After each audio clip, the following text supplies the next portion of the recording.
أعزائي المشاهدين، السلام عليكم وأهلا وسهلا بكم في حلقة جديدة من برنامج أهل الكرم. اليوم حلقتنا مميزة بشكل، اليوم مع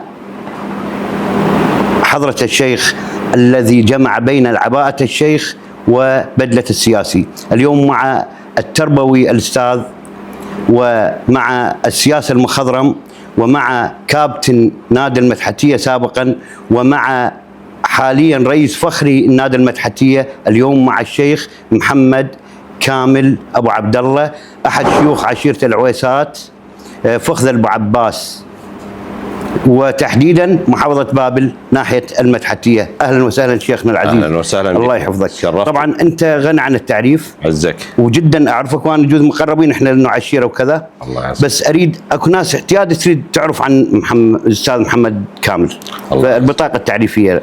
حقيقة بادئ الأمر أنا أرحب بكم أجمل ترحيب، وأشكركم على هاي الفرصة. حقيقة شرفتونا اليوم، جايتكم قناتكم إن شاء الله موفقة إن شاء الله. أنا بابل.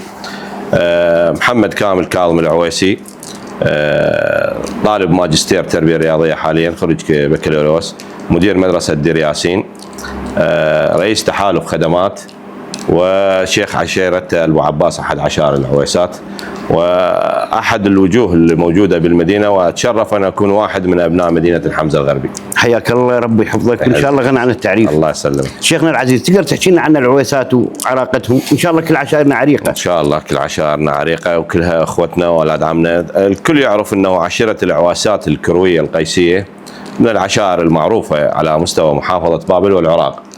حقيقة احنا في ناحية المدحتية، احنا تعرف احنا حلف مع عشيرة ابو سلطان، والمعروف عنا غالبية انه العويسات ابو سلطان، لانه احنا ناس كروية قيسية. تواجدنا الاكثر بالحمزة وبجبلة، وعندنا في الديوانية وفي الشوملي، المناطق القريبة يعني. نعم. اما التواجد الاكثر فهو في الفلوجة وفي ديالة. ناسنا وعمامنا كلش باعداد هائله بالنسبه للعويسات. اما بالنسبه للقيسيه، تعرف القيسيه يعني من العشائر المعروفه على مستوى العرب والعالم يعني. فعلا صحيح. ليش للطرفه يعني. شيخنا العزيز، قبل فتره تواصل وياي، يعني قبل سنين والله، تواصل وياي رجل من مصر. نعم. من مصر. قال انا عويسي، قال انا لواء بالجيش المصري وكذا، بعدين توفى الله يرحمه يعني. هيك حجينا احنا عندنا بمصر، وعندنا بعمان، حياك، وعندنا بالسعوديه، والغالبيه بسوريا. الله يوفقك. فموجود بمصر تحديدا في صعيد مصر موجودين العويسات، وانا على تواصل وياهم. شيخنا العزيز، شلون يقدر الانسان يدمج بين العشيره وبين السياسه؟ حقيقه هو اي سياسي هو عمقه الاول عشيرته. هسه احنا نضرب مثل بسيط، المرشحين من اللي يرشح انتخابات اول ما يعتمد على اي عنصر؟ العشيره. فاذا كانت العشيره مسانده هو حصل نص الفوز. يعني ماكو عشيره اليوم تقل اصواتها عن 2000 3000، وبالتالي هو صار له مرتكز. صح. فالسياسه والعشيره هو ما يعني شيء يكمل الشيء. وكنا احنا كسياسيين موجودين، منين انطلاقك من عشيرتك. فانت مبادئك وقيمك واخلاقك اخذتها من عشيرتك. فالعشيره العنصر الاساسي للسياسي. انا حاضر وياك اكثر من جلسه، اشوف حضرتك شيخنا العزيز تفرض رايك انت على جماعتك. يا ترى بعد نفس الشيء يعني الشيخ لحد الان عنده سطوه على ربعه، لو بعد امك وتمرد بظل التطور الحاصل حاليا؟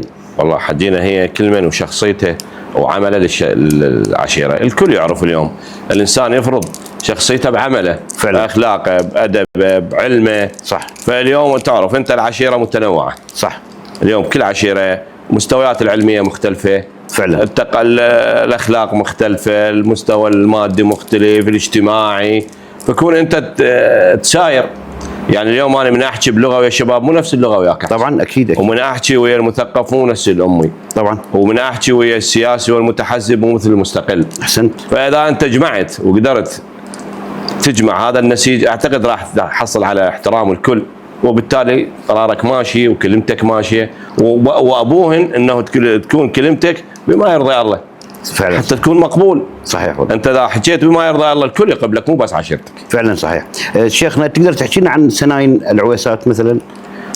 عشيرة العويسات الحمد لله من العشائر الهادئة جدا في مدينة الحمزة الغربي، وهذا الشيء تشهد به كل أهل الحمزة الحمد لله. يعني أقل عشيرة بها مشاكل، ناسها هادئة، ناسها تحب شغل، حتى عندهم فد أمور ما موجودة. يعني هم يقعدون ب3 الفجر العملهم شنو؟ الزراعة. صح.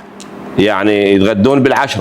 هذا الشيء ما موجود بالمدينة. صح. فحتى تواجدهم بالمدينة قبل 10 هم راجعين لأهلهم.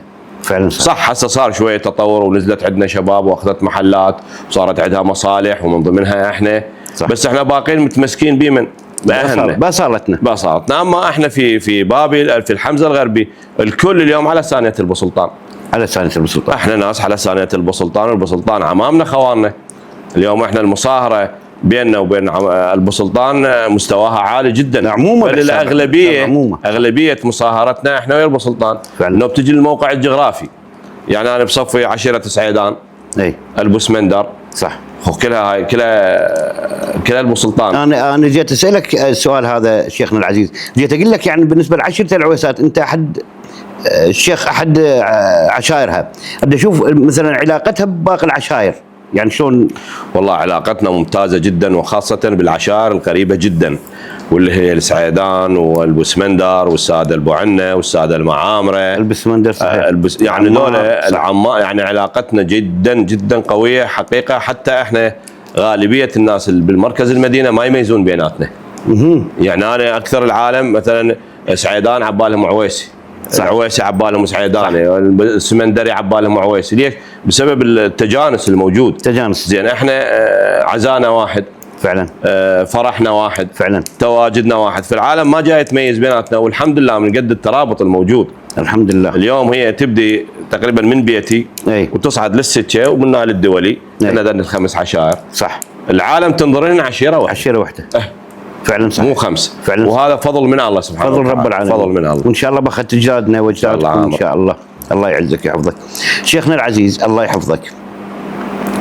انا ادري بك لك باع انت بالنسبه بالحشد، يعني من بفتوى المرجع الله يحفظه السيد السيستاني. الله يحفظه. بدك تتحدث لنا عن. والله يا ابو سيف انت تعرف احنا بالنقطه الفتوى انا شكلت مجموعه. في بادئ الامر التحقت بفرقه 17 طيب الذكر. حاليا فريق جبار نعيمه كان قائد فرقه 17. فرحنا عليه قلنا له اخويا احنا نريد نقاتل وطونا الفتوى. تعرف انا مدير مدرسه صحيح، يعني مو اختصاص القتال صح، بس هي بعد فتوى. قال اهلا وسهلا بكم بس انا اريد منك 100 رجل مسلح. قلت له انا هسه جايب بحدود ال40. قال انا راح اعطيك مكان يباتون به كملهم باكر. الحمد لله ثاني يوم رحنا 100 مسلح ما شاء الله. فقال انتم تلتحقون بلواء 25 الفوج الاول اللي هو باللطيفيه. ردنا مقر فلقينا منتدى شباب، مركز شباب مال اللطيفيه كان ما كامل. هيكل عسكرنا به. صدفه كان ثاني يوم هجوم بال6 الصبح. يعني احنا عسكرنا العصر. 6 الصبح لازم 6 الصبح يعني احنا نكون هاجمين. لان تعرف هم وين وصلوا؟ وصلوا للحولي مال المحموديه. صح. بس يصعدون الحولي فصلوا بابل عن بغداد. فقلت له احنا حاضرين. توكلنا. استشهد عندنا سيد علي الله يرحمه، علي ماجد الله يرحمه، علي ماجد. نعم. وابو جروح. لسه اذكر عندي بعد مقاتل من المجاهدين اسمه حسنين الصوب. في اول معركه انطيت شهيد وانطيت جريح. كان سيد علي الله يرحمه اول شهيد عندي من المدينه ومن مجموعتي. بعدين المجموعه تدري تطورت. صح. فشكلنا كتائب الغضب. انسندنا بكتائب الغضب من الحج عبد الكريم العنزي. انطانا اليات واسلحه. لان هو وين كان؟ كان على الامن الوطني. ترى مؤسس الامن الوطني بالعراق. صح. بعدين سويناها كتائب النخبه اللي معروفه على مستوى العراق هسه حاليا. بدينا باللطيفيه. خشم الذيب و5 كيلو والقامش والسعيدات وصعدنا بستان التكريتي وللقرمه وصعدنا. بعدين من صار بيان النصر. فانا كنت مخير بين الاستمرار بالحشده والرجوع لمدرستي.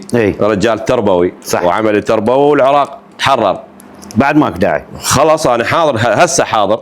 بس بما انه ما يحتاجون، موجودين اخواننا القوات الامنيه بمختلف فصائلها وانواعها، اي اخوتي كملوا بقوا بالحشد وانا رجعت لمدرستي. الله يوفقك والحمد لله. الله يعزك يحفظك الله يديمك ان شاء الله. موفق انت موفق بكلهن ان شاء الله. الله يعزك. انا ادهشني مصطفى كرم تقاع، وقبلها هواي انت عندك حسنات بالنسبه للاراضي، هواي وزعت يعني الناس المعوزه والمحتاج يجيك يدق بابك. الله يوفقك. الله يوفقك. والله شيخنا تعرف انا من 2006 انا اشتغل بموضوع العقار. فاني بقرارتي كل ما يصير عندي فد مكان مثلا 30 40 قطعه، انا مخلي فد قطعتين ثلاثه للمحتاجين. الله يوفقك. فالحمد لله وصل تقريبا العدد هسه 42 او 43 قطعه ما شاء الله، موزعه على الناس ما شاء الله بصفه هبه. اي اسوي له مكاتبه هبه حتى ما يبيعها باكر. صح. ويعني صارت عندنا بعض المشاكل انه الاب يحتاج يبيع يخلي الجهال بدون بيت فعلا. فانا كاتبها هبه. هاي الهبه ما له حق يبيعها بس هو يبني.